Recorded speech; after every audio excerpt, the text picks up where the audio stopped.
We are Blastin and Stashin Comics. See, Mikey's not with us. I think he's getting his colostomy bag changed out. So, unfortunately, he's up like 30,000-mile warranty or something like that. I don't know. But we are Blastin or Stashin Comics. So, what we do is we buy the comics that come out Comic Book Wednesday and we read them. And we stash the books we love. We blast the books we hate. And most of them end up on Joey's auction. And that link, I got to put that link somewhere down there. Make sure we have that each on the show notes or whatever down below. Oh, no problem. So make sure you go over if you want like a cool t-shirt, like the Blasted or Stash It t-shirts, which I'm going to be adjusting there a little bit. We have the original one. We have the Pocan Joe, the Shut Your Funko Mal, and You've Been Thunderlust. And as always on this episode, make sure you keep your eye out for the Whiskey Dick episode. We always talk about that, which ones will it's kind of like, it's kind of right in the middle. It's not a blast, it's not a stash, it's a Whiskey Dick. It's kind of getting me hard, but it's not quite getting it, So make sure you keep an eye out for those. And, of course, spoiler warnings. We do talk about comics. We do talk about what goes on in them. So if you don't want to be spoilt, plug them ear holes. We got a couple comments in here already. Double S says, yes, Blasting Comics. What up, Huey and Joey? So thank you, Double S, as always, for jumping in here. Let's go ahead and let's stop out maybe what else we've been doing so far, Joe. I mean, what have you? I know you've been busy with a lot of other projects. No time really for watching movies or anything like that. But what else you been doing? So I finally saw the first episode of Swamp Thing, and it's on the CW apparently. So I was watching that while I was in the garage, and yes, I'll take some more of that. That was kind of creepy and cool. And that was filmed. Y'all want to see where that was filmed? Let me show you where that was filmed. So right out there in the Dismal Swamp. Right outside your window? It's not far from there. I live right on the border of North Carolina, and that's where they were filming it until the tax thing and all that weirdness happened. So it was really cool to see that. Anytime I get to brag about Dismal Swamp, I do. And I finished Utopia on Amazon. It was kind of cool seeing John Cusack being he's been a bad guy before, but not like a sadistic type bad guy. So I enjoyed that actually. It was kind of cool. Some of the stuff was like really, but whatever. It was cool. And that's it. The rest of it's been in the secret evil lair, doing nefarious things, like breaking the speed equation. Oh, nefarious things in the lair. I watched Jeremiah Johnson yesterday. I haven't seen the movie in a long time. Good movie. It's kind of on my prepper list where, kind of stuff I've been doing. It's like, okay, this guy about surviving in the wild. Let's watch this. I haven't seen this in forever. Great Robert Redford movie. Came out in 1972, so it's definitely old, but still got some great scenes, great dialogue in there. Just overall great movie. What else have I been watching? I don't think I've really been watching much else. Kicked over some YouTube, listened to a few podcasts, but listening to a new audiobook called 48 Hours. It's about it's a extinction level event about the solar flare and what the government's doing. Who's going underground to be saved, who's not. It's a military kind of book. So, but it's definitely interesting. Cool. But that's I think that's all I've been doing. I finished up that other book that 1 second after. That was the one about the EMP hitting the United States. Nice. Kind of a downer book, but interesting. I forgot. I finally finished because at night I like to read. I like to stimulate the mind. I just finished it's my anniversary issue of reading the Odyssey. 25 times in my lifetime I have read that book from cover to cover. I'm actually drinking tonight. It's by Fremont Earth in Seattle. It's called Sky Kraken. It's a hazy pale ale. Nice big old kraken taking down a a Zeppelin there. It's kind of cool. I know you're drinking. What are you drinking, Joe? I'm drinking Refuse. This is some of that G.I. Joe beer from a local brewery here in Virginia, and we got Zartan on this cover. I really like that design they got going for Cobra. I like that a lot better than the original, actually. And this is it's a farmhouse golden ale, and Bubba, it's thick. It's thick. It looks like orange juice. Yeah, I was thinking you're drinking mimosa. Right? No, I'm a guy. Well, some guys drink mimosas. Relax there. Double S said he can see John Cusack as a bad guy, and you said it's been good. It's good. Check it out. And then he said he's been meaning to. One of my favorite John Cusack movies is what's that one where he goes back to his high school reunion? Gross Point Blank. Gross Point Blank. That's like probably one of my favorite John Cusack movies. Yeah. Okay, let's jump in. Technically, there's a sequel to that where he's kind of like a warlord or he's not a warlord, but he's like an arms dealer in another country. It's the same character. It is. Yeah, I forget the name of it, but he's good in that one too. Okay, let's jump into the books. I think I'm going to jump into the first one, and I think it would be if 2020 were a book, it would be We Live. Did you read We Live this week? I did, and there was one in my store. My comic book shop guy said, well, it's your review. You go ahead. We'll talk about it when it's my turn. So basically, it's cool. It has these little QR codes. You scan it and go to a YouTube video that plays little music that goes along with the comic. I thought that was kind of a cool little thing to do where a comic has a soundtrack. But essentially it talks about how the earth has been plagued by this numerous events and how all this other stuff. And then all of a sudden aliens come down and say, hey, you got one more thing coming, but we'll save 5,000 of you. We'll send down these special little things that attach to your arm and it'll let you come to us, I guess is what it is. We don't know what us is yet. But they have to be at this certain area by a certain time.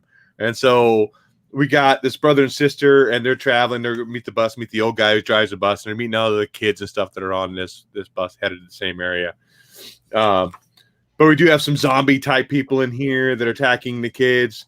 The bus that they're driving to go to that area, they have like 3 days to get there, ends up getting destroyed, and then they're on foot trying to make it through this wasteland, and they come across like this big lion-looking thing. But anybody gets scratched by these zombies, turn into a zombie themselves. So overall, I thought the art was kind of very colorful, very. It was pretty. I thought it was pretty good. I thought it fit the story very well. Apocalyptic grays and blacks, like it's yeah. It's not that like downer look you would think for like a post-apocalyptic book. You know, it doesn't give that vibe of like somberness and all that. It gets a vibe like, hey, everything's still okay, kind of. That's what's kind of weird. But overall, I thought this book was kind of fun. I do look forward to checking out book number 2 on this. Again, too, it has another QR code toward the back, and it has a big map of where the monsters and stuff are throughout this map, and where they're trying to make it to. And then, of course, little PSA: "Don't be like Bobby's dad" type thing, ripping the special wrist bracelet thing off the other kid because it won't work. It's just kind of a fun book. Kind of reminds me of a video game. I gotta see him everywhere. What is that video game with like the Nuka-Cola or something? Fallout. Yeah, so it kind of has a Fallout kind of vibe with the PSAs and stuff. But overall, I thought this was a really, really fun book. And so I'm definitely stashing this book, and I'm picking up issue 2. This is by the Miranda brothers. This is a couple guys I had never have heard of. But that's by Aftershock. So it's definitely a stash for me. What about you, Joe? There was a lot of hype going into this book. And like I said, my comic book store bought it, and he was like, I went in early on one day to pick up my DCs, and he was like, hey, just curious, but I picked up the We Live. I kind of figured, with you and your review show, that would be, something you could review. But after looking at it, it kind of seems kind of cartoony to me, and like they're going for $35 on eBay. And I was like, oh, really? Wow. Price. Like I told him, I was like, I'll pay cover price for a possible baby book. Yeah. And man, I'm glad he did get it. So yeah, if you liked Middle West, you're gonna like this. It's very bright, very vibrant colors. They're dealing with some really extremely sad issues, like parents dying and dumping the responsibilities on an older sister. Apparently, there's a marking you put outside the house if people kill themselves, um, especially if they get like infected or something like that. Is the suspicion behind it? Um, and this is just smartly written. It's all about trying to protect the innocent. Most of it. Okay, let me start over. This is a quest story, but it's a quest for children. But there's being mature is not the part of the quest that you would normally get in a story, like in the Odyssey, right? It's all about this young wild king and then maturing out. Well, and just most quest stories are learning that lesson and being more mature. This is no. We got to keep them as kids, right? They're trying to protect the kids. They're shielding the eyes when something bad happens, like having to shoot one of the kids. When the lions attack, he's like, play dead and close your eyes. There's this protection of them instead of this is a hard reality and you need to grow up and learn lessons. And I thought that was really smart writing, super smart writing. Obviously, our bus driver, he's not just a bus driver. Apparently, he's he's extremely old, but he's still extremely skilled. And his job is to get the kids there safe so they can go off and keep the species alive amongst the stars. So them growing up and being mature is not the way to go here. Apparently, we have a separation of classes in here too. We have some people that kind of live on the outskirts, and I guess these would be kind of like the natives, if you will. And then we have people that live in like villages, and then we have people that kind of live in like major cities. Very sprawled out, as you saw in the map. So yeah, given everything that happens in this and all the sadness that should be there, the art throws you off, and then the constant kids being kids, but it throws you off in such a more realistic way. And this is just smart. And if my LCS, if he's watching this right now, if you're watching this right now, I'll buy more of this. But get more of this. I will buy it. What kind of caught me off guard too is like nobody has any concern on where they're going, where this bracelet thing's going to take you. Nobody really addresses that. Nobody's like, oh, hey, I don't know what's going on. It's like they're happy to go there and happy to get away. But yeah, like with the brother and sister, the two main characters of the story, at some point they got to separate because the sister can't go with him because she doesn't have a bracelet. So they got to address that somewhere down in the story and how that's going to happen. I'm sure they will. I'm sure there's some sort of verification of it in some way. Plus, if you look at the history that they've had thus far, this all happened in a relatively small period of time, all this stuff that happened to him. We know this because if we go back to the kid and we use context, the kid's gaming helmet, the villages, everything's overgrown, but they still have like a lot of technology. So we know that this stuff happened rapidly. So, and probably some scientists probably confirmed that this is going to happen. That's the great thing about this book. It doesn't bother itself with these little nuances. It really wants you to focus on kids being kids. They got to get from point A to point B. But the trick is let's not burden them with how serious this is. Right? That's why even the PSA announcements are kind of cartoony and light, but they're kind of dealing with some serious issues, like a dick dad stealing something from a kid to give it to his own kid. Yeah. Stuff like that. So I'm glad you brought it up because I just thought I went into this and I was like, yeah, let me read this book so I can blast it on Stashin Comics because apparently that's what we are. It's changed. It's Blastin and Stashin Comics. Okay, I had a compromise because Mike kept busting my balls over there on his channel, saying, "Oh wait, it's not Blastin Stashin anymore. It's Stashin Comics." What the fuck? I don't care. Okay, so I a little compromise. Maybe that's why Mike's not here tonight. Maybe he's still mad over the name change. I don't know. I think he wants you to keep it Stashin Comics just so he can keep making fun of it. Yeah, probably. Before we go on to make sure like anybody's watching this live, I got a few watchers. Make sure you talk about a book or mention a book that came out this week you want us to cover. Give us that information or let us know in the chat. Like Double S said, we live, huh? Must be like some guys who go to John Carpenter's. They live. Might have to check it out on my LCS for that book. So definitely, if you read this book, you haven't read the book, let us know in the chat. Let us know in the comments down below if you're watching this on the rewind. So we want that feedback. We want to know if we're doing good here. Well, I don't care if we're doing good. Do we? I don't care. Let's jump into the next book, Joe. Why don't you give it to us? Give it to us, Joe. I want to be sure I talk about something you read, and I hope you read this. It's kind of thick, though. You probably didn't get around to it. What is that? It's The Doomed and the Damned. I read that. Yeah, I did read that. Okay, let's go ahead and talk about it. So this is a blast. This is garbage. So we have a dozen stories in here, and they're very fast-paced stories because that's what they do with these multi-story things. But you had like the most awkward team up of superheroes in this that I think I've ever seen in these kind of multi-story things. Probably the only one I thought that I kind of looked at and kind of laughed a little bit at was the Frankenstein Aquaman one, where Aquaman thought it would be appropriate to bring his baby. First off, I didn't even know he had a child. Apparently, I've missed something in comic books, but apparently there's a Prince of the Ocean now. And plus, I've never been a fan of Aquaman. I constantly call him the Fish Whisperer. But yeah, this was just awkward. We have the orphan character. Again, part of this Bat family thing. Again, a character I've never heard of before. She has to go save the kids. Why is she got to go save the kids? Because her name's Orphan, and apparently she has a backstory that we should have already known. Guess what? Nobody knows. Nobody cares. So I just found a lot of these stories in here just kind of, well, that was kind of pointless, and nope, didn't like that one. I was like, I blew through this so quickly. And like normally while I'm reading a comic book, I take notes while I write the comic or while I read the comic book. And I got like 7 notes in here because I'm trying to be more positive these days on like 12 stories. How's that working out for you? And most of it's like, this shit's weird. Like I literally wrote that. This shit's weird. Real quick, we got Gen X Grown Up in here. Great podcast. I listen to them and watch their YouTube channel. Definitely go check out. They're right up our alley. They talk about all the things being a Gen Xer.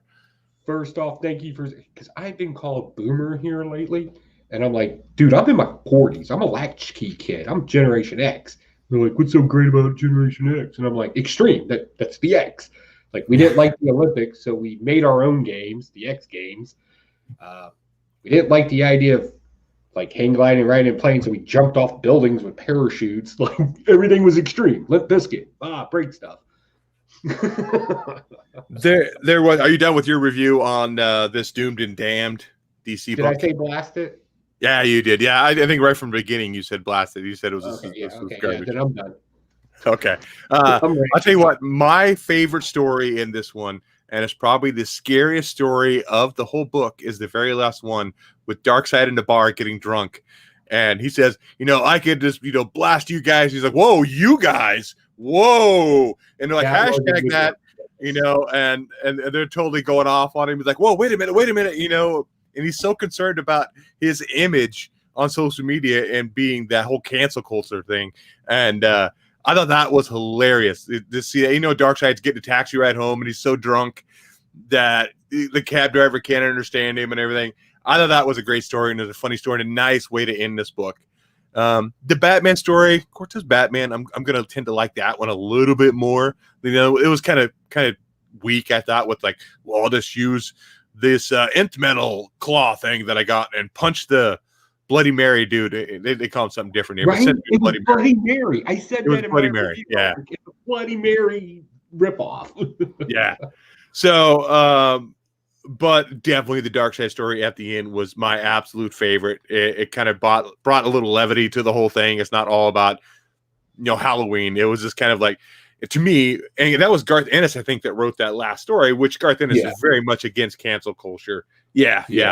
And so, and honestly, that one was pretty good too. I just forgot about it, but yeah, it's a good one. But overall, paying $10 for this book, nah, I would not pay $10 for this book.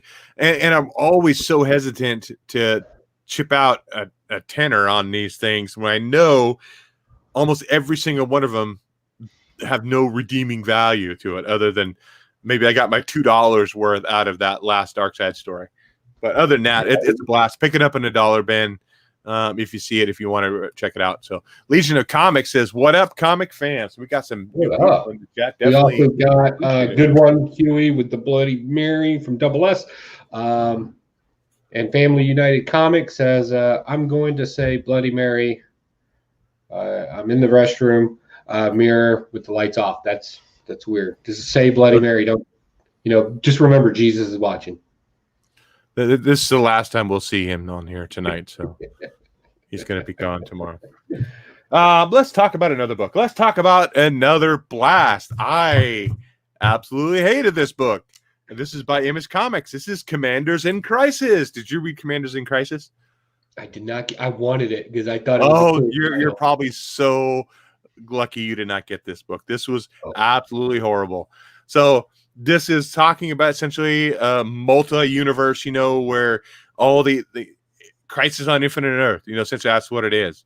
And all these universes are dying, and they're taking the essentially the presidents from I'm sorry, I think you got the title wrong. You meant to say death metal. No. Well, yeah, close. Yeah.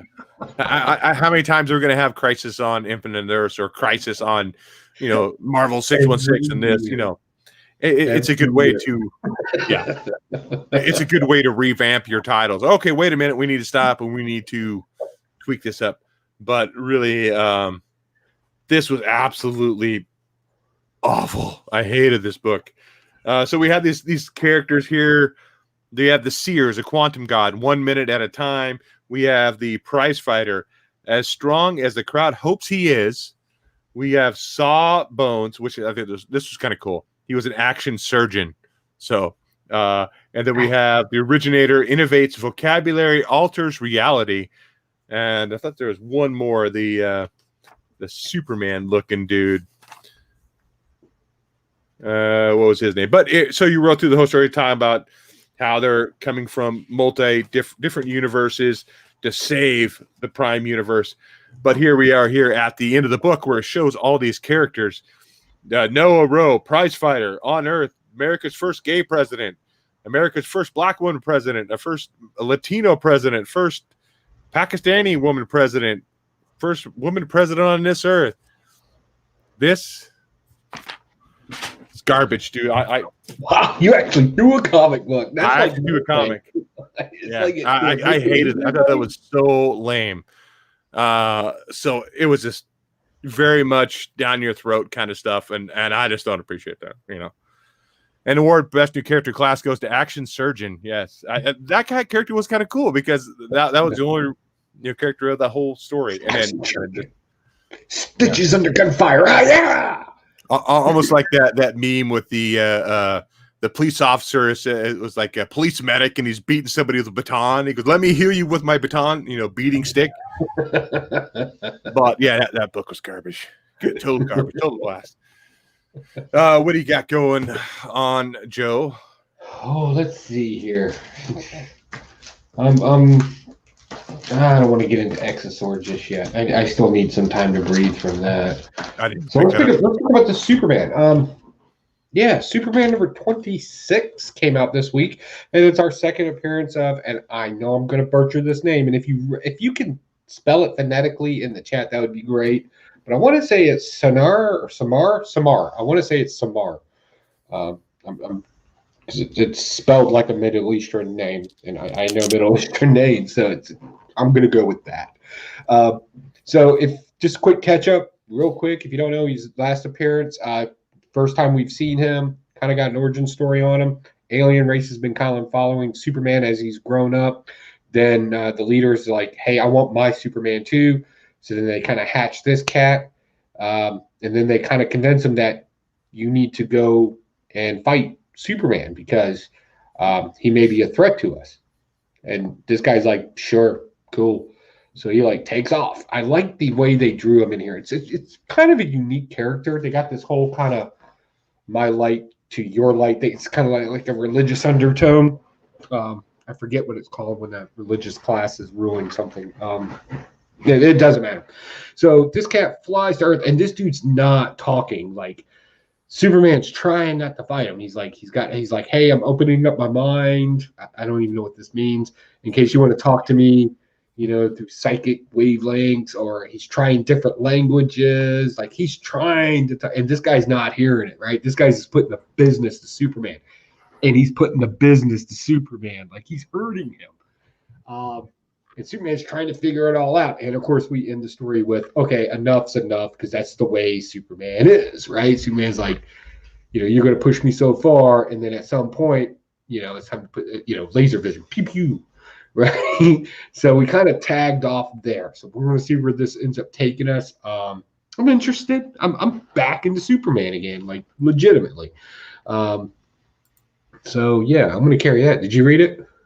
I did not read it. I have not picked up Superman in forever. I know Superman's been kind of been kind of hit or miss for you. You pick it up, and it's kind of like, it goes back and forth. It seems like it with you quite a bit.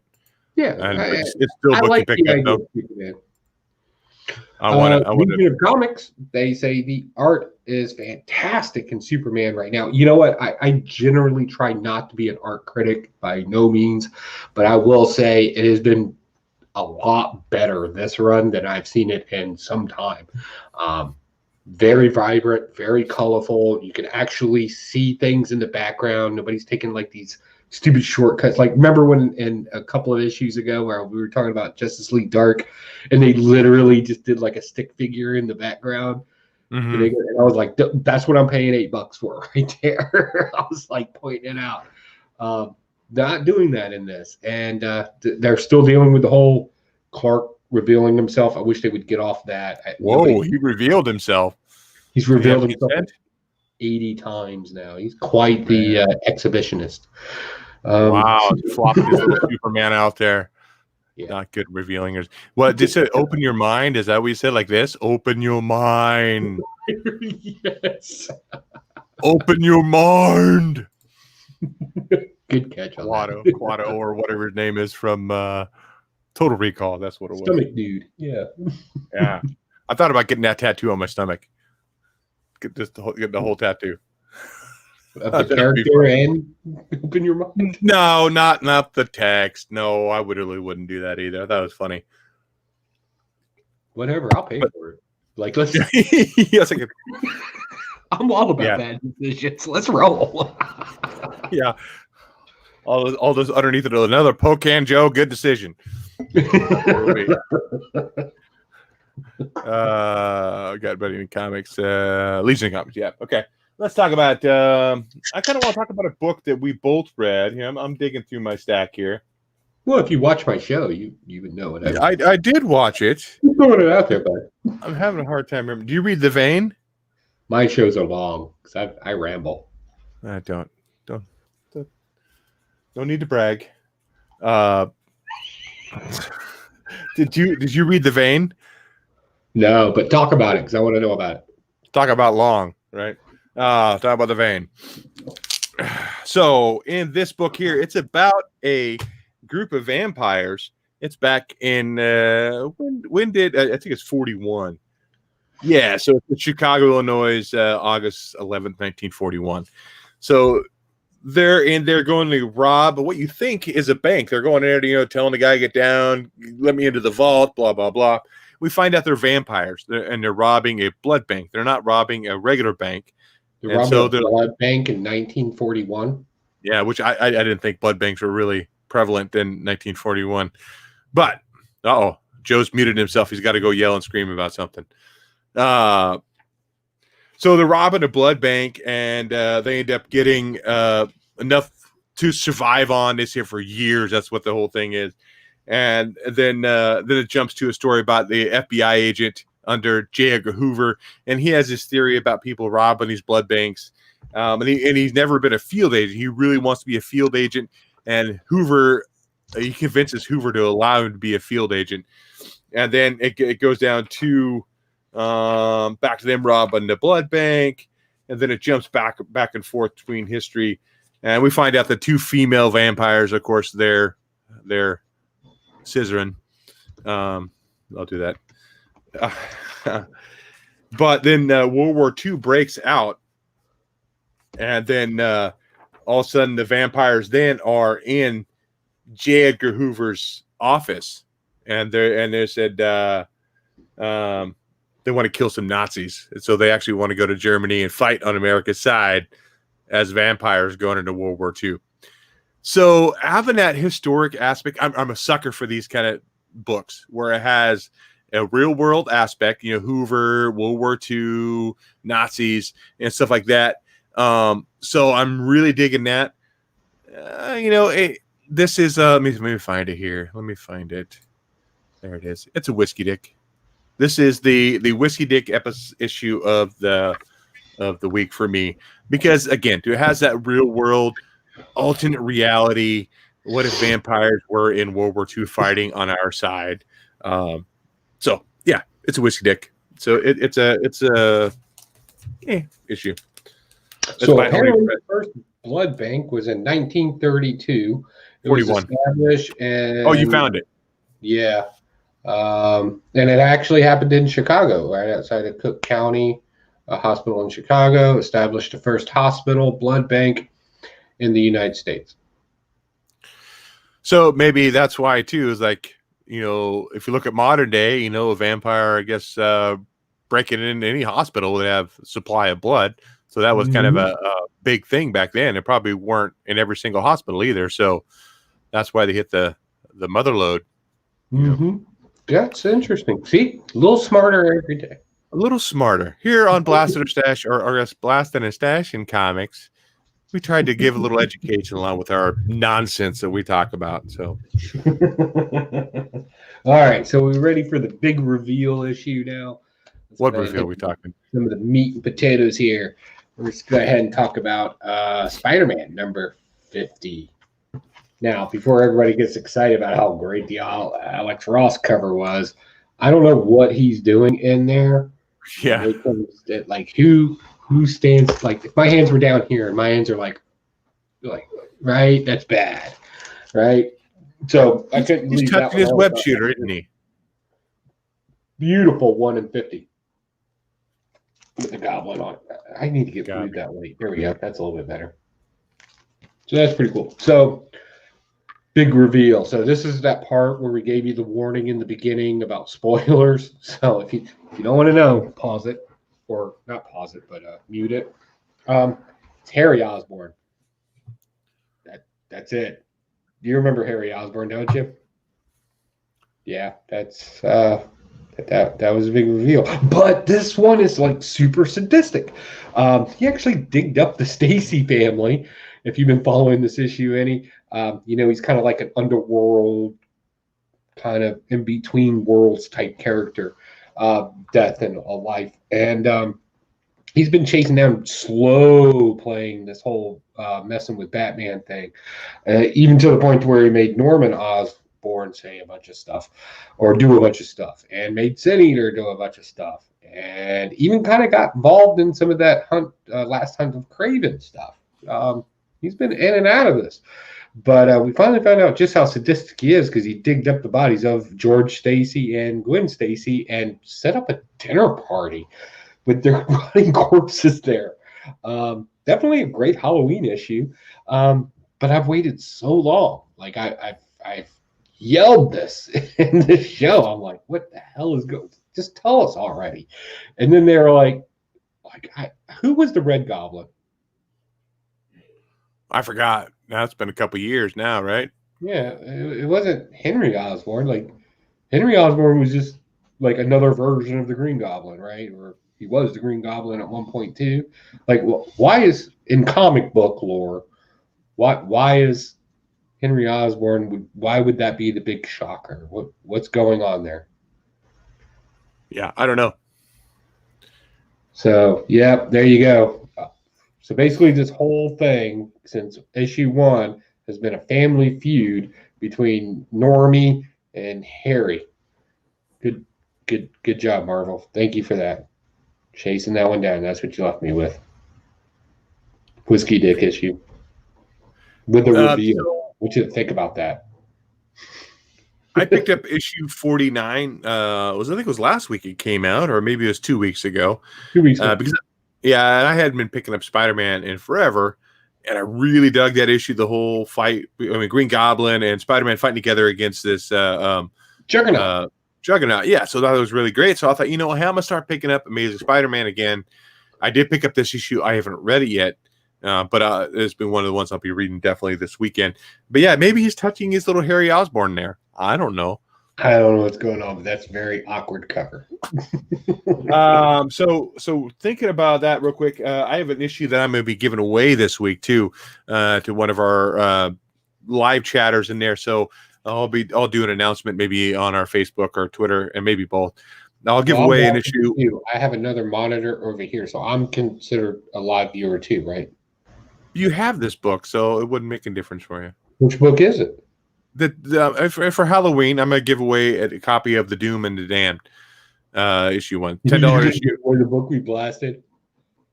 Oh, come on. Somebody else might like it. Plus, it's a free book, too. $10 book. You don't have to pay $10 for it. You'll get it for it. So I'll do an announcement on our social media. Who makes a live comment as we're live here? I'll put your name in a little kitty and I'll give it away. So no, there was some redeeming quality. Somebody else might like it too. So, and they're not paying $10 for it, right? Well, so. if they're watching this show, we pretty much share opinions on. Yeah, I guess, but maybe there'll be another issue or something in there too they don't know about. But I'll just give away a book. Yeah, there's a couple. Look, honestly, the Dark Side story or Dark Seed or whatever he wants to call himself, and what was the other one that I thought was okay? I already forgot. Yeah, it's an okay book. yeah, it's okay.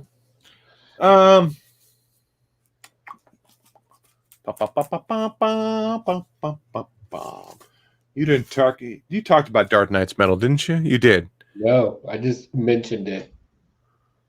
Why are you only giving away DC books? Maybe I'll give away another book too. Jeez. Look a gift horse in the mouth, I swear. Let's talk about this. Let's talk about Dynamite. Did you read this one? No. I figured they figured probably since DC has a zombie book, Marvel has a zombie book, why don't the Dynamite universe have a zombie book? So this is the Peach Momoko. Is that how you pronounce her last name? She's all the rave right now. I'm not. Huh? Mimosa? Mimosa. So this is essentially the Dynamite characters and their own universe and a zombie apocalypse kind of thing. So it breaks down. It has a Vampirella story, a Red Sonja story, a John Carter story, and was there another one? I think there was another one. This is the 1 in 10 variant, but it has a little ding in a corner, so I got it cut for a cover price. So this was there was a panel that I shared in our private chat in here as part of the Red Sonja story. That's funny. So Red Sonja has this guy captured, and they're trying to get to the tower, this pyramid thing, and he sees all these dead bodies and blood everywhere. And this pirate looks almost like Captain Jack Sparrow a little bit, And his line is, "By a mermaid's taint, no man did all this." And I thought that was hilarious. So I had to share that out to the group. We have a secret squirrel chat room that nobody knew about. Chat, yeah. The other character is he's a Golden Age character, Cannonball. Mm-hmm. Yeah, so he's in here as well. But overall, it's not really. I don't think it's worth picking up another issue of this. That one line is not worth it. And the only thing I found cool in this whole book was, so John Carter, he's in a nursing home. He's sitting on the balcony, and he's gazing off into the stars and talks about the red planet. And the nurse is like, "Well, it's time to come in." He's like, "No, I'm okay." And then the one nurse says, "Oh, he's been alive since the Civil War, blah, blah, blah." And he's off on his own planet. So here's bounding away like John, he does. And he jumps in the middle of the town, and it's full of zombies. So his self on the John Carter on the Warlord of Mars apparently gets bitten by a zombie. So his old man self, who's in the real world here, transformed into a zombie. That was the only part I thought was kind of cool when he attacks the nurse. Overall, I'll blast. I'm not gonna pick up anymore. Die, Namite. I guess it's Halloween time. Let's do some zombie stuff, right? I think that's what they're trying to do. We have another zombie book that came out this week too. Joe, did you read that one? The Martin. Yeah, we can talk about that one if you want. Yeah, let's talk about that one. All right. So, Marvel Zombie Resurrection. Dun dun dun. So, there was one big reveal in here, and no, it wasn't the fact that Wolverine's still alive. They're just feeding off of him like having meat. We saw that in Wasteland, so not unusual. So Peter Parker and the Franklin kids, that's what I'm going to refer to them as, and Blade, who's been very quiet through this whole story. Like, he has a little bit of dialogue, but they're not really using the character a whole lot. We're on a Sentinel that they reprogrammed and basically made it an annoying nanny. Go through a bunch of shenanigans. They finally get to Atlantis. Why are they going to Atlantis? Because that's where Galactus, the ship that brought the zombies to Earth. Now, this was alluded to months ago in Marvel. But we never understood exactly. We knew the Brood. We knew the Brood was in there. And they attacked the superheroes in there. And then zombie stuff started happening because of a new virus. And then what we didn't know is why is the zombie thing happening now? Where's the connection is where we were all lost. Well, these are the children or the hatchlings, because they came from eggs, of Galactus from that initial attack, if that makes any sense. Which it doesn't. It's weird. It's weird. It's confusing. But the book does have some redeeming qualities to it. There is tons of little cool hints here of superhero stuff. The girl, Franklin's daughter, or daughter Franklin, she's got the hand of, I think it's Glob, I think is what his name is. Is that the character's name? Help me out. I didn't know either. I was going to ask you. So, but that's what I'm thinking. I think is his name. You see little hints like that all through this thing. So they get to the depths, excuse the pun, but they get to the depths of Atlantis, and there's Logan. He's strapped up on an X. We've seen that cover before. After further investigation, they're finding out that like his healing factor's repairing. They're trying to keep up as best as it can, but something's happening to him on a regular basis. And then, of course, every single Marvel superhero that you can possibly think of is a zombie. All the ones that aren't robots are zombies in this thing. And they kind of want the kids to come back on board because there's something that can happen. So why did they go there? They're initially looking for a cure to heal all the zombies, but now they are in a situation that just going to make it deeper, and I'm going to kick my dog out of my office. That's so all in all, for the most part, not a big reveal. It happened so long ago. I doubt most people even remember that whole storyline. I'm kind of, I don't know, like I'm so far into this, I have to follow it through. Yeah, there's only one more book left of this series, so might as well pick up, spend an extra $4, or hopefully it was $4. Yeah, another $4 just to pick it up and finish this story out. The one thing I thought was funny, you're talking about using that secret weapon I've been working on. The organic parts used to belong to somebody dangerous. That's what I think of. It was like Glob too. That's the only person I can think of. But I could see Mike abusing that power. He can he'd be using it to touch himself and calling it the Stranger. Yeah, they had it would be Cyclops at one point. Scott will be banging it, or not Scott, but Mike will be banging out everything. He'd be groping himself, fondling things, and doing all that stuff with the globby hand. I think he probably has a globby. Stranger. Yeah, the Stranger, man. He probably probably calls it his globby hand anyhow. So, but overall, yeah, same thing, same boat. I'm gonna finish it up. it's a story I could really do without. I mean, I'm not really super excited about picking it up each week. I got the Wolverine cover because I have. That's what I got too. Yeah. I got knew the Wolverine. I did pick up another issue of it's on the key issue book right now, ready to be picked up. Let me see what it is. The guy from Walking Dead is supposed to be producing a TV show. Where is it? Where is it? Where is it? Where is it? Would you pick up that Walking Dead #1 thing? Yeah, I picked that up. That was last week, right? Yes. Somebody's asking us if we've read Immortal Hulk. I did read Immortal Hulk. Did you read it? Yes, I did. Start us off there, homie. Oh my goodness. Immortal Hulk is one of those books very much like Dark Knight's Metal. It's one of those ones that is so, for me personally, just so like I can't grasp everything that's going on. I need to read it a couple times to figure it out. I can do my best at it, that's for sure. I'm not probably not gonna do it justice, that's for sure. We get the reveal of a new character. I guess the character that's been around, a part of Banner's subconscious forever, but this is the first time we've ever seen it, I think. And that's that lizard-looking guy. Is that your take on that, Joe? I guess so.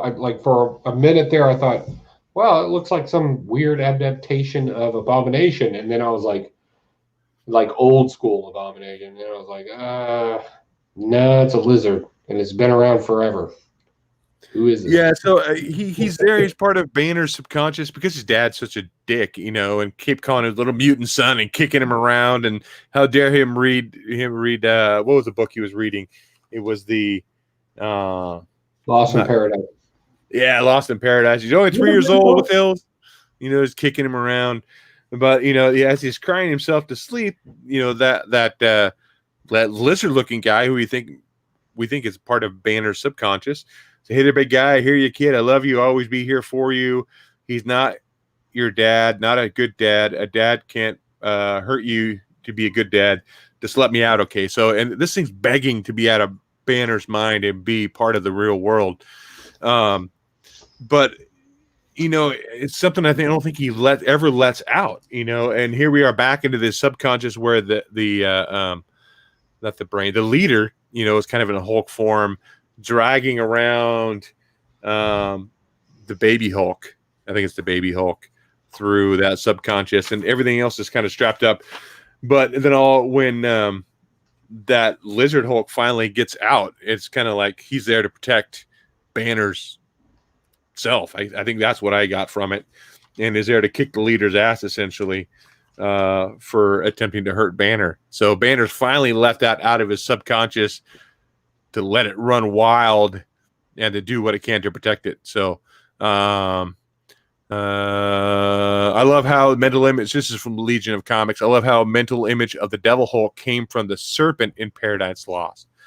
Okay, so maybe that's what it is. Maybe it's a combination of those two things, that Devil Hulk and whatever potentially maybe his mind was reading. So that's something I didn't catch on with, but kind of interesting. What's your take on it, Joe? It's a whiskey dick. I get where people are saying it's the Devil Hulk or possibly thinking that it's the Devil Hulk. I don't think it's the Devil Hulk. The only reason why I say that is because as I'm reading through this, even with the Paradise Lost thing, I think it's something a lot deeper in him. And the reason why I've loved Immortal Hulk and hated it at the same time is that they kind of deal in this whole mental zone, right? The subconscious, and they take it and they make a world out of it. They've gotten very deep with that. Now, I do know that there's been some cases where at one point we know that the Devil Hulk is locked up somewhere, but I may have to go back and look at a couple of issues. I could be wrong here, but I'm really, maybe it's mostly hope. I'm hoping we have another Hulk in here that's just been locked away. Because if you go back, and I forget the issue number, but we knew Devil Hulk was out running around and something was still locked up in the Mindscape. It was in that particular type of lockup. I just can't remember the issue. I have trouble remembering numbers. So we know that something's been imprisoned in the mind for a while now, when the Devil Hulk was out running around. And again, I could be wrong. This just could be, I could be lapsing. So I'm getting old and I drink a lot and I take medication. So who knows? You got pins in your arms. You don't know. Yeah, I got pins in my arms. I got fake hip. And I constantly think I'm a blacksmith. So, not the best of days. But I really hope that they really kind of dive into the subconscious thing a little bit. The one thing I don't care about in this book, I don't care about the leader in it. Nobody's talking about the leader in this one. And that's because the leader doesn't belong in this kind of story. Again, he's a scientific mind person that kind of jumped into the spiritual, and then we're jumping into the mind. And to be honest, it's just not the right character for this particular storyline. They could have done. It doesn't matter who the villain is, but I just don't feel like this is not. It doesn't make sense to me to have the leader in it, especially after the things we've done with leader here in early 2020 and late 2019 and other storylines. So I'm not buying it. Legion of Comics, you're right. Devil Hulk has been the front runner of it until Joe Fixit had to take over, until Bruce Banner had to take over. But yeah, for the most part, one through the majority of the storyline so far, Devil Hulk has been the front runner of it. It has been a complete and utter Devil Hulk story, and I think that was the main draw to it. That's what brought the horror into it. Now we're going to a psychological thriller, and that's why I'm kind of hoping that we're not using Devil Hulk as our psychological thriller here. We're dealing with a reptilian, the reptilian part of the brain. We're dealing with a cold-blooded, maybe even manipulative, like in Paradise Lost. That doesn't seem very Devil Hulk to me, even though I know the word devil's in there. So I hope it's not. And again, I may have to go back and look. As a matter of fact, I'll do it this weekend. I'll go back and look. And if I'm wrong, I'll retract myself on my own show. But so when the Devil Hulk was out running around in the desert there, near the motels and everything, that's when we got our first scene of something being locked up in Bruce Banner's mind in these chains and in this particular type of prison. So I'll find it and go back and take a look at it. If you subscribe to me, you'll definitely get that. Definitely go over and subscribe to Joe. We got time for about one more book before we go into lightning round. Is there any book that you definitely wanted to talk about tonight before we close it out? I have 3 books and I can talk about them all at the same time. So whatever you want to do. These are the comics that he already subbed a while back. Give you a big old thumbs up. Nice. Thank you, sir. Better than a couple fingers in the prostate. That's for sure. I've got looks like 3 books as well left. 4 books to go over. But what else did you read? What are your 3 books you got there? Okay, we'll talk about it's the X of Swords or Sword of X, whatever we want to call ourselves. It's all pretty much the same thing. It's one storyline, and we're going to try to get as much money from people as we can. The only one that didn't have an Alex Ross cover was the Cable one. Go figure. So we'll take this one. We'll set it aside for a second. Cypher, the guy that does all the communication stuff for Krakoa? Yeah. Yeah, apparently he's got a fight in this champion thing. Huh. You know why? No. Why? Yeah, I don't think anybody does. And the entire riddle that was given off in the beginning of it, it didn't kind of like there was maybe a vague reference of 2 being 1 with him being Warlock. Like there was kind of a reference towards that kind of thing. Hey, real quick, Legion of Comics, thanks for swinging by. Thanks for participating in the chat. Love having you here. Double S, Devil Hulk might eat deviled eggs. If that was the case, I would definitely be a Devil Hulk. It might upset her tummy, though. I don't know how deviled eggs go into Devil Hulk. So in this, we get this kind of I don't know how to describe it. So Magic, for some reason, seems to be our team leader of this contest of champions. Whatever, I don't care. Nobody really wants Cypher to be the hero of the story, right? Even Krakoa is like, I can't have you die. You're my voice. Even somebody even threatens to kind of kill him, right? And they're like, if I kill you, then you'll have to forfeit and yada, yada, yada, right? And then over at Hellions, basically, Krakoa has decided that, hey, Hellions, go steal the swords with Mr. X, so they have to forfeit. And I'm reading this, and I'm like, this is not a hero. Like, there's no heroes here. That everybody's a freaking villain. Everybody's a villain, and these soft motherfuckers are trying to make themselves be like. There was a line in here where Cypher's getting all upset, and he's like, I don't understand why everybody doesn't let me be the in the contest. I have the heart, I have the passion. Shouldn't that be enough? And I'm reading this like, no, legitimate skill will always trump heart and passion. I'm sorry, look, I'm sorry, but if right now somebody went out there and they were like, yeah, I'm going to get into I don't know. I want to get into a sword fight with an Olympian fencer, right? And you're like, but I have heart and passion. That he's going to poke holes all through you. You're going to drink water. It's going to smell out of you. Like the old Tom and Jerry cartoon. Right? So, whatever. So, Magic tries to run him through a 1980s montage to try to get him up to sword fighting quickly. And then all of a sudden, we get the most weirdest dialogue ever. He's like, so sword fighting and watching the body moves kind of like a language. And that's my thing. So I'm reading your moves. And I'm like, what the like, this is stupid. Like, that is stupid. I'm sorry. How about just block when the thing comes into your face? Whatever. In the meantime, Mr. Sinister and his team are like, yeah, we're going to go steal swords, so we're going to go through Fairy Tale Land or Otherworld or whatever they're calling it. And Empath is like, hey, some guards and some royalty come up and they got a problem with the Hellions being there and they're going to cause some issues. So Mr. Sinister is like, hey, Empath, will you take care of this? And Empath's like, what do I get out of it?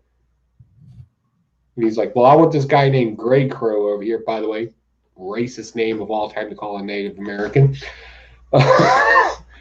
He needs to be my pet. Second racist thing I saw in comic books this week. If I do this, apparently there's a rule in Krakoa, mental empath people are not allowed to take control of people.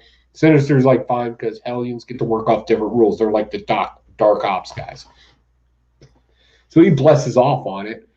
And next thing you know, like, everybody loves him. And Grey Crow, again, worst name ever, is basically his pet now for a while or whatever. As much as fun as I'm making of these, they weren't horrible. I know that sounds bad. They were horrible. But if it wasn't for this kind of sort of X thing, like, I like swords. I have swords. I have swords right over there. I have swords. I like swords. I know how to make a sword. I like swords. If it wasn't for that, I'd probably be just absolutely still done with X-Men because I've dropped off X-Men a while ago. By the way, Cable and Summers family, they unleashed some hell on earth stuff because they didn't know what the hell they were doing.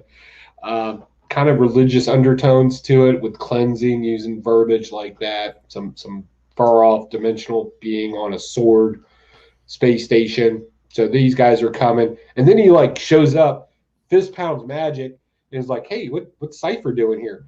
And she's like, "Yeah, he's one of us now." And he's like, "Really?" And then Cypher's like, "Yeah." And then like there's Wolverine and Storm, and nobody else is saying anything. again, this is where I'm getting the kind of mental effect that Magic's in charge of everything, because she's like, yeah, we're all here waiting on you. You should have been here, blah, blah, blah, blah, blah. Mind you, there's still other people. There's 10 of them, right?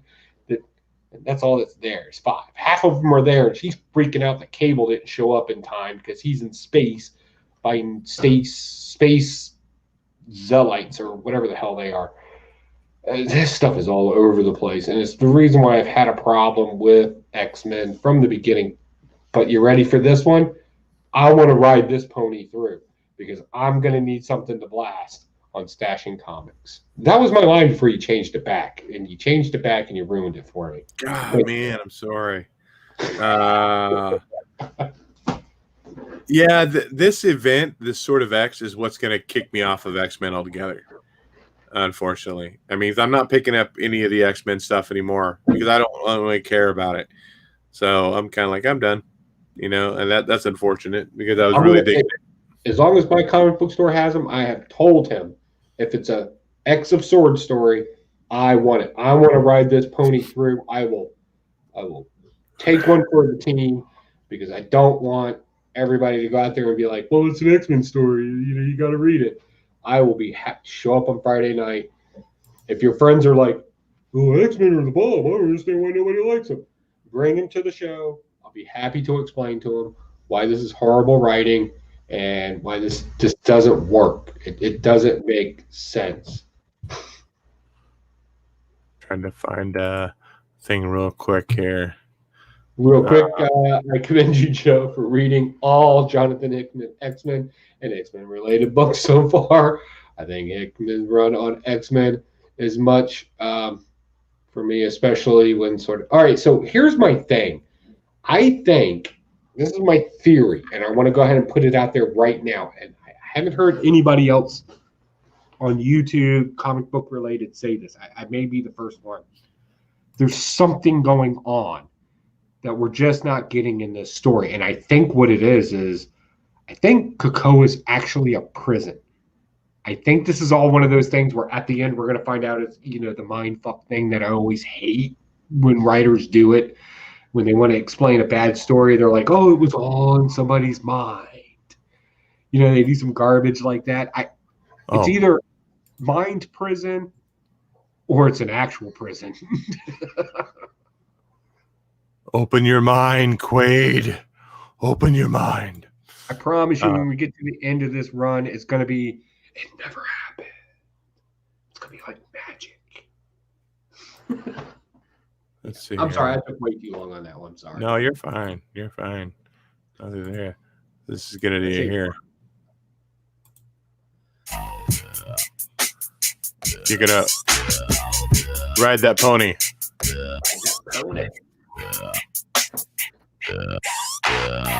We're gonna get copyright. I gotta stop it before we get a copyright strike.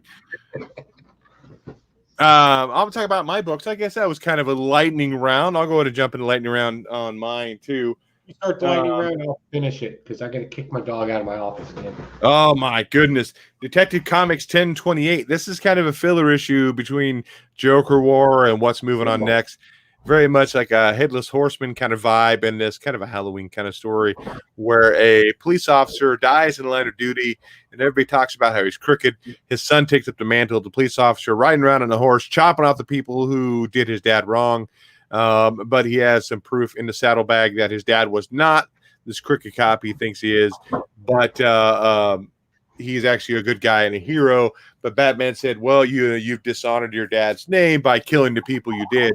And then kind of a dick on that one. Like, I'm sorry, Batman's kind of a dick on that one. Yeah, and then the end of the story, it's leading into something else about a new mayor fighting against this whole costumed vigilante stuff, which is something not new at all in Batman or any superhero book at all. But this is a filler issue. You're not going to glean anything new from Batman in there. Red Bride, The Devil's Red Bride, #1. This is kind of Mulan. It's Mulan. It's Mulan. You took that from me. I wanted Damn it. Sorry. The outfit that she wears, because her brother's not worthy enough, or he's not strong enough, or man enough to go into battle, so she dons his armor. to go in there to kick the guys' asses and kind of everybody's scared of her in this armor. No, thank you. Rorschach #1 by good old Mr. Tom King in here. I'm kind of vaguely interested in this. I know in your review, Joe, on your personal channel, you were kind of like, this is garbage. I don't like this. So, but I'm kind of interested in it. We have a Rorschach who's not Rorschach. It's a mask that, he's not wearing a real Rorschach mask, so they can't trace it back. It's kind of a mystery presidential assassination attempt and this kind of stuff going on. Very much Tom King. But again, Tom King, I think this is his wheelhouse, working with these characters that are not A-listers and bringing a new aspect into these characters. That's his wheelhouse versus, although I can't say that completely because he just screwed up Strange. Oh yeah, he screwed that up. Strange Adventures. Concrete Jungle. Look at that butch on that chick, dude. No way. That's the art throughout the whole thing. Very manly. Overall, this is just. I'm not even going to talk about this. This is a garbage book too. So, what other? I did get a couple other books I didn't read. He has beer in him. You what's that? I said Huey's fun when he's got beer in him. He trashes books, goes to casinos. Like he's crazy. 7 Secrets #3. I missed #2, so I got to pick up issue #2. I really my comic book shop brought in #1, and I got one of the one per store variants, but he hasn't brought in 2 or 3 yet. So I loved that story. I thought it was great stuff. Yeah, so did I, and that's why oh, dude, I missed #2. So I have it here. I just got to pick up #2 to finish reading up on it. Wonder Woman 764. Just picked up the Middleton cover, and that's the only reason why I pick up Wonder Woman or a Catwoman or a Harley Quinn is if it has a cool cover B on it. Because usually sometimes the cover B is my Batgirl up there. My Batgirl 23. That's that Middleton cover that's like an $80 book now. That's pure speculation. And then, of course, I also picked these up. Independent creator from Millennial Comics. We kind of talked about them a little bit last week. Delta Dogs 1, 2, 3. I've got to read these this weekend, and we're looking to maybe get these guys on our show to kind of talk about this project in particular. But I want to read these 3 before we get them on, so I have a better understanding of what these characters are about. But definitely want to promote them. There are some guys from Virginia or West Virginia? They're from Virginia, dude. There is no West Virginia. There's only Virginia. It's all the same. It's all the same. Yeah, and this is the way. I have spoken. You're an attractive man for your age. I'm an attractive man for my age. I love that. For my age. What's that? Said I am an attractive man for my age. Sexy. What that was on? Damn it! What was it? Robot Chicken. Do you ever see the Robot Chicken Star Wars? Yeah. Where Obi-Wan Kenobi's trying to. I am an attractive man. Yeah, I'm an attractive man for my age. He's doing the Jedi mind trick on himself. I thought that was pretty funny. Those are my books I've got. You didn't pick up Death Metal this week? I didn't see you say anything about Death Metal. I did pick it up. Yeah. That's what I talked about. I said I need to read it a second time. I cannot give you any kind of information on it because I had nothing has sunk in with that damn book.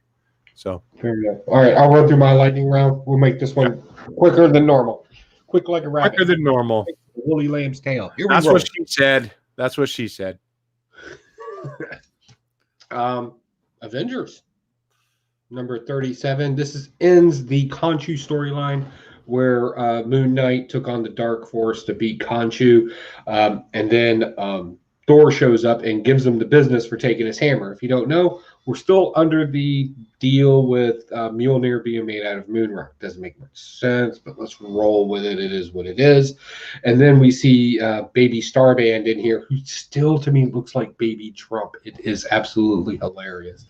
And then a bunch of other Avengers fighting things like werewolf or wolf guards. It's a werewolf because it's Halloween time. Mummies and stuff like that.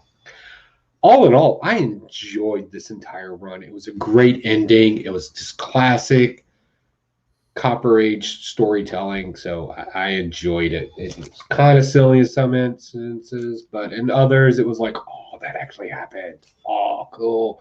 And we kind of remember when we did the whole warp thing where they kind of warped Captain America, Doctor Strange, stuff like that? We kind of got one of those little things in here because a lot of power was stolen from other heroes. So we had like She-Hulk, but they called her the Iron Fist Hulk, She-Hulk. And then like Blade was mixed with somebody. It doesn't really matter. It just did not come off very well. That was probably horrible decision making. But I've always liked the Moon Knight thing, not because of his insanity or even his abilities. I always liked the kind of Egyptian belief, the kind of Egyptian following a god. I always liked the religious side of it, if you want to call it religion. I always thought that stuff was a lot more interesting in it, and this entire storyline kind of fed into it. So if you like that kind of stuff, definitely read it. I'll fight my mummy live on this channel if I would. There you go. So yeah, Dark Knight Death Metal. That's your 1 in 25 band cover there. We have a speedster playing the drums. Hey, guess what? You know how Batman always has a contingency? So does the one who laughs. Imagine that. There's always a contingency at the end of the day. And so Wally West and that entire group are trying to get some energy back to the Morbius chair to find answers. Guess what? Any negative energy it goes to, it automatically goes to the one who laughs now. So now he's got all the power. For some reason, Superboy Prime shows up in this. Remember Superboy Prime from back in the day? Come on now, you got to remember that. That happened in the last Infinite Crisis. Yeah. Yeah, nobody remembers that one? Yeah. And nobody cared about that one. But yet, for some reason, he had the ability to capture Diana. And Diana's got to be like, hey, look, I know you want your world where the heroes are the heroes and the good guys, but I just really need you to be cool right now. They could have totally changed the story and made it interesting if they use those lines right there. Like, look, Slick, this is death metal stuff going on right now. I just need you to be really cool right now, because her long-winded explanation that took like 8 freaking panels to explain to us was not worth it. And I was just like, oh, but so far I've been enjoying this story run. I really like this Robin King kid. He's right up my alley. Love me some villains. Look at the name below. Villains are my heroes. So that was really cool. So yeah, Rorschach's kind of weird. It's always been a weird character. Yeah, I kind of blasted it on my show. Does that mean I'm not going to read any more of it? Probably not, because good critics even read the bad stuff. So I'm going to chase this down the rabbit hole a little bit, and we'll see where it takes us. Try not to judge a book on its first issue, even if I don't like it.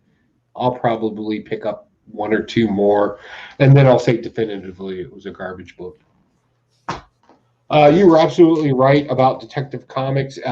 Very similar to the whole Headless Horseman story. It's a revenge story, a son, a family, regaining honor, and unfortunately, the young man just chose the wrong way to do it, and Batman had to be a douchebag about it, and was like, no, you're actually just disrespecting it more.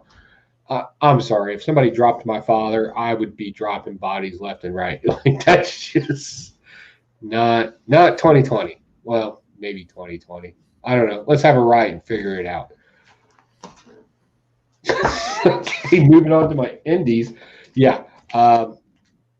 Devil's Red Bride. It's Mulan. That's Mulan. Just without the cool dress. It's like what was Mulan's? It was the main story in the Mulan movie. Mulan, since there was no sons, the daughter wanted to go into battle. She was kind of a tomboy. Yeah, but then they had some songs. It was a musical. I can't remember any of the songs. Yeah, Bring honor to us all. My daughter. I know my wife watched a movie not too long ago, and she was like, "Movie's garbage. Like, there's no humor in it. Everything's like kind of a little too serious." Like those period pieces on PBS. Yeah. Yeah. I wish Mushu was in there. Right? That's what my wife, like, that would have been a great comic. Even if they made Mushu, like, a cricket or something like that. My wife said there was some phoenix thing in it, and it was more symbolic than it was anything else. And I was like, yeah, I don't care about that. What's in future?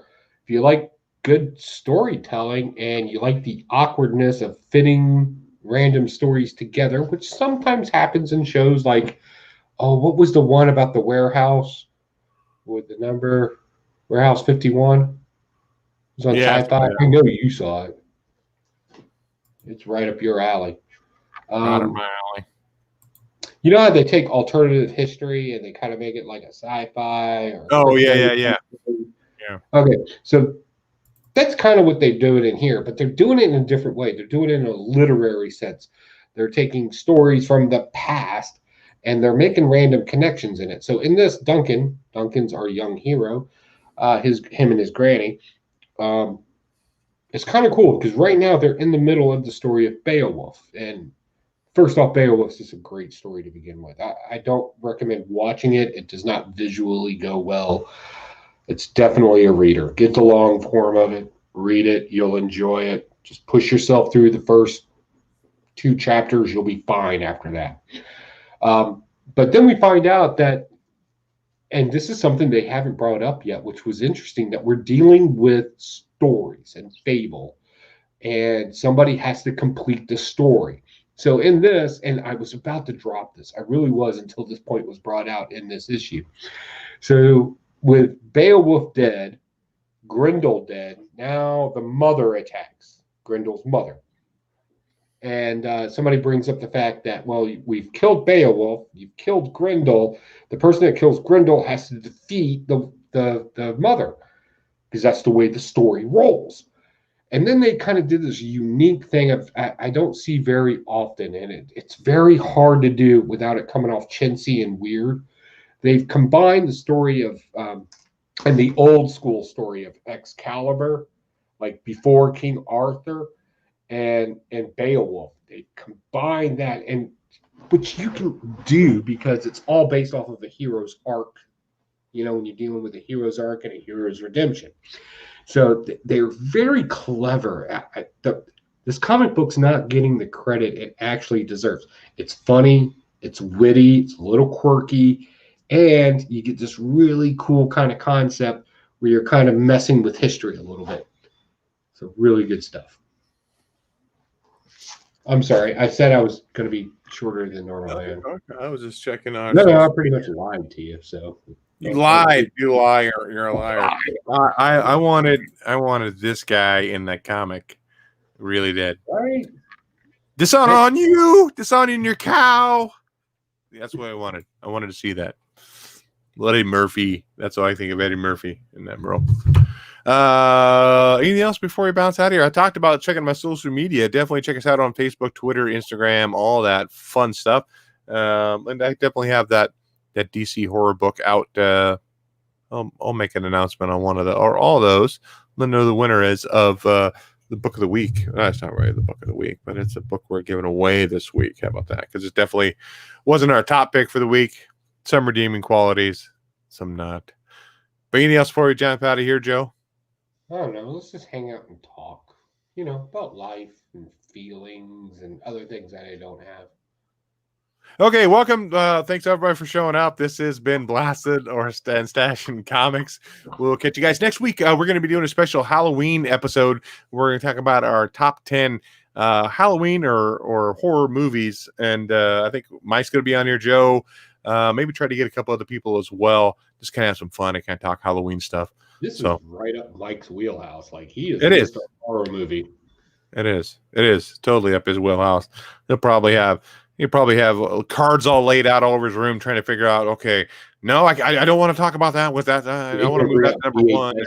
Read the back of them. It's gonna be. Yeah. And real quick, thank you all for showing up into the chat. Appreciate Double S. Good conversation with Legion of Comics, Jacko. Longtime watcher of the show. Thank you for coming by.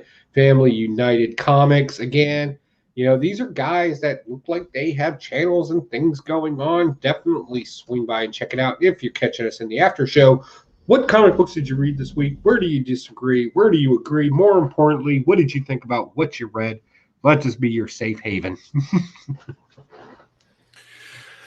Okay, so whether you blast them or whether you stash them, happy reading, and we'll catch you guys next week at our Halloween episode. On the Where flip. do I figure this out? I figured this out yet. There it is.